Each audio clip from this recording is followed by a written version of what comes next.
सुनील सिंह जी, राष्ट्रपति तो बहाना है, मोदी पर निशाना है।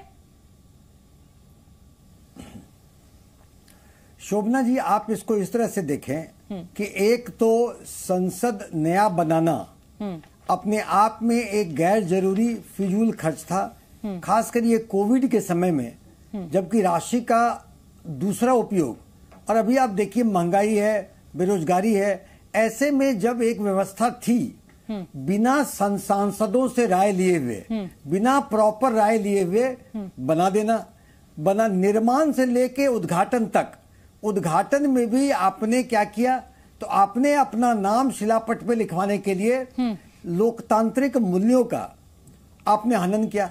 विधायिका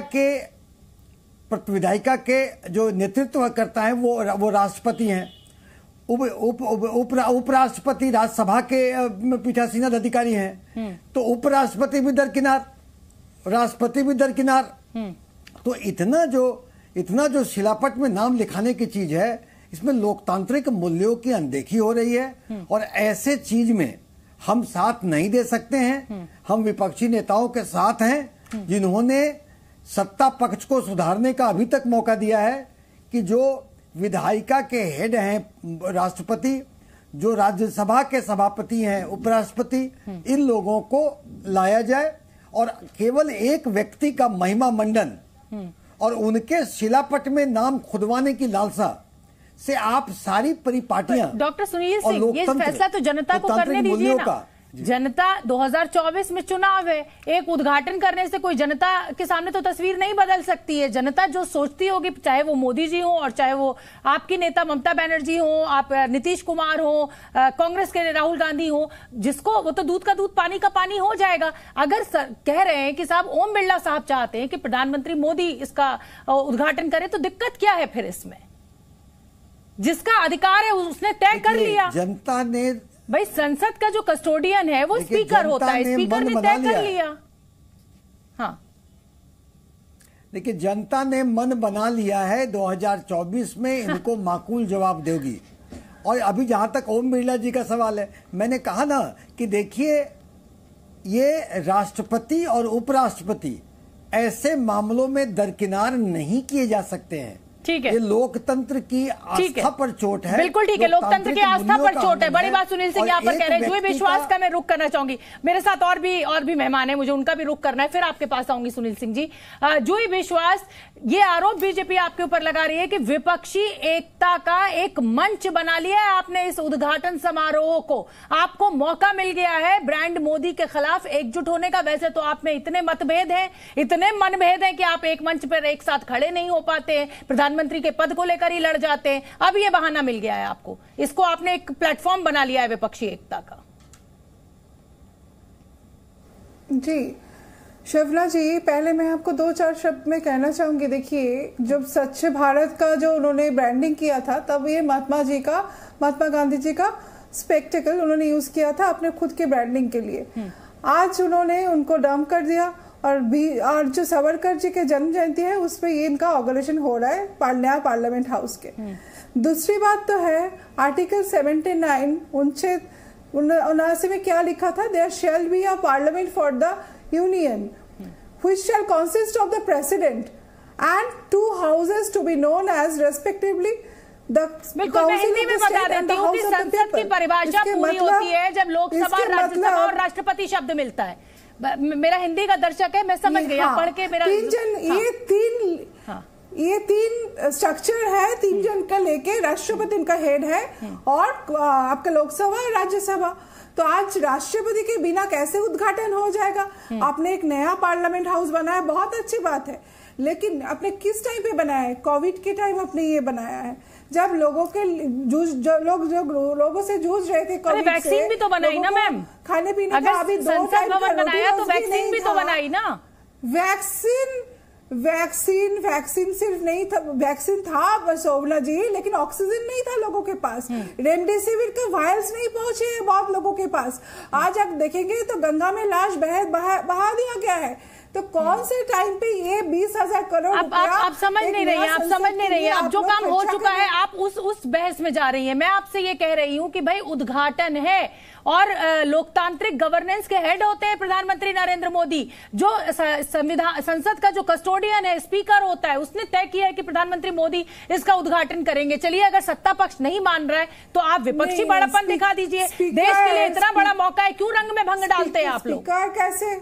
नहीं, स्पीकर कोई स्पीकर पार्लियामेंट में होते हैं और राज्यसभा में भी होता है। मैं उसकी उनकी बात का यहाँ पर क्या है, ये लोकतंत्र में जो कॉन्स्टिट्यूशन क्या बदल देंगे? कॉन्स्टिट्यूशन में लिखा है राष्ट्रपति सबसे ऊपर दर्जा दिया जाता है। ठीक है, जो विश्वास धीरेन्द्र कुमार जी का शिलान्यास में भी नहीं बुलाया, शिलान्यास में भी नहीं बुलाया। ठीक है, आज मैं पूछूंगी ये सवाल, मैं पूछूंगी जफर इस्लाम साहब से। जो सवाल विपक्ष के तमाम प्रवक्ता यहाँ पर उठा रहे हैं उसके बाद मैं जाऊंगी जवाब के लिए जफर इस्लाम साहब के पास। अब मुझे धीरेन्द्र कुमार जी का रुख कर लेने दीजिए, स्पोक्स पर्सन है एलजेपी के। धीरेन्द्र कुमार जी, ऐसा क्या कहर बरप गया अगर प्रधानमंत्री नरेंद्र मोदी इसका उद्घाटन कर देंगे? और अगर चलिए विपक्ष अड़ भी गया है, मैं कहती हूँ बचकानी भी डिमांड है, तो क्या सत्ता पक्ष को नहीं बड़ापन दिखाना चाहिए? देखिए शोभना जी, यह स्वागत का समय है, बड़ा दिन आने वाला है, हम लोग सभी को स्वागत करना चाहिए। ये आलोचनाओं का समय नहीं है। लेकिन आज देखने को क्या मिल रहा है, कोई मुद्दा विपक्ष के पास नहीं है। सभी लोगों को और भी काम करने हैं और देश का प्रधानमंत्री उसका उद्घाटन करने जा रहे हैं। कोई पाकिस्तान के प्रधानमंत्री नहीं करने जा रहे हैं, कोई बीजेपी के प्रधानमंत्री नहीं करने जा रहे हैं। राष्ट्रपति देश के होते हैं, प्रधानमंत्री देश के होते हैं, ना वो बीजेपी के हैं। लेकिन विपक्ष को ये क्या हो गया है? या सभी माननीय सांसदों को मैं कहना चाहता हूं कि आप इस लोकतंत्र के मंदिर का ये विरोध करके भारत के 140 करोड़ लोगों का विरोध कर रहे हैं। बिल्कुल ठीक है, ये मुद्दा हमने कल ही उठाया था। सुनील जी, ये बात हमने कल ही की थी। अब मेरे साथ प्रियंका कक्कड़ जी भी है, आम आदमी पार्टी की प्रवक्ता, उनका भी मैं रुख करना चाहूंगी। हर बात में रंग में भंग, ये विपक्ष का एक स्वभाव बन गया है। हाँ, करिए, अपनी से बात खत्म कर लीजिए। अपनी बात 20 मिनट में मैं खत्म कर लेना चाहता हूं। 20 मिनट 20 सेकेंड नहीं, 20 सेकेंड में मैं अपनी बात को खत्म करना चाह रहा हूं। कीजिए। टीएमसी के प्रवक्ता ने कहा, बहुत सारे ज्ञान दे रही थी। जब ये वर्तमान उपराष्ट्रपति जी जब वहां के राज्यपाल थे आदरणीय धनखड़ जी, उन्हें चांसलर के पद से हटा दिया गया था, क्या वह सम्मान था? आपकी प्रवक्ता भी यहाँ पे हैं। आप पार्टी ने जब अभिभाषण था राष्ट्रपति महोदय का उसका भी इन्होंने बॉयकॉट किया था, क्या वह सम्मान था? छोटी छोटी ठीक है, तो जवाब ले लेती हूँ। अब आपने आम आदमी पार्टी का उदाहरण दे दिया है। प्रियंका कक्कड़ जी मेरे साथ स्टूडियो में मौजूद है। आइए प्रियंका कक्कड़ जी, आप खुद राष्ट्रपति के अभिभाषण का बहिष्कार करती हैं और आज आपको यहाँ राष्ट्रपति के सम्मान की इतनी चिंता हो जाती है। ये अलग मुद्दा है शोभना जी। सबसे पहले तो मैं ये कहना चाहूंगी कि देखिए, भाजपा के आप जब भी भाजपा से कोई क्वेश्चन पूछती हैं तो वो कांग्रेस की 100 साल पुरानी गलती गिना देता है और उसको 200 टाइम बड़ा करके आज के जमाने में गलतियां कर रहा है। तो जो भी आज हो रहा है उसमें कांग्रेस का भी बहुत बड़ा हाथ है, पहली चीज। दूसरा बात यह है, और बहुत साफ बता रही हूं, कि भाजपा को दिक्कत है दलित समाज से, पिछड़े समाज से। वो नहीं चाहते कि किसी भी नए काम में उनके द्वारा उद्घाटन हो। प्रॉब्लम ये है, इतनी सारी विपक्षी पार्टियां अगर कह रही हैं, अगर आपका कॉन्स्टिट्यूशन उनको हेड बताता है, तो आप ये बता रहे हैं कि ओम बिरला जी की मर्जी है। आप तो 1 मिनट में पूरे स्टेट का इंटरनेट बंद कर देते हैं, 1 मिनट में रातों रात नोट बंद कर देते हैं। अब आप कह रहे हैं कि first citizen of the country जो एक महिला है, एक आदिवासी हैं, आप उनको नहीं बुला रहे क्योंकि आपके मन में ये चोर है। जैसे आपने रामनाथ कोविंद जी को राम जन्मभूमि में नहीं बुलाया था पूजा में क्योंकि वो दलित समाज से आते हैं, आज वही चीज आप दोबारा दोहरा रहे हैं। आप एक आदिवासी महिला को साथ नहीं बिठा रहे। और मैं आपको बता दूं, आपने अजब गजब जो है जी, मैं ऐसे नहीं कह रही, एक दलित महिला को सबसे बड़े पद पर बिठाते हैं, राष्ट्रपति के पद पर बिठाते हैं। सिंबॉलिक है शोभना जी, ये सुनिए आप। इनके बहुत पढ़ी लिखी महिला है, आप अपमान कर रही हैं उनका। नहीं, अपमान भाजपा कर रही है। बहुत पढ़ी लिखी महिला है, वो गवर्नर रही है, वो मंत्री रही है। अपमान भाजपा कर रही है ना बुला के शोभना जी। ये गलत पार्टियों का साथ नहीं देना। इनकी पार्टी के नंद कुमार साई हैं, अभी 1 मई 2023 को रिजाइन कर दिया, आदिवासी समाज से आते हैं। उन्होंने लिखित में रिजाइन करके बोला कि गालियां देते हैं, इनको जातिगत गालियां मिलती है, प्रताड़ना होती है पार्टी के अंदर, पार्टी के लोगों द्वारा, इसलिए वो पार्टी छोड़ रहे हैं। संगीत रागी का रुख कर लेती हूं मैं, संगीत रागी भी मेरे साथ जुड़े हुए हैं।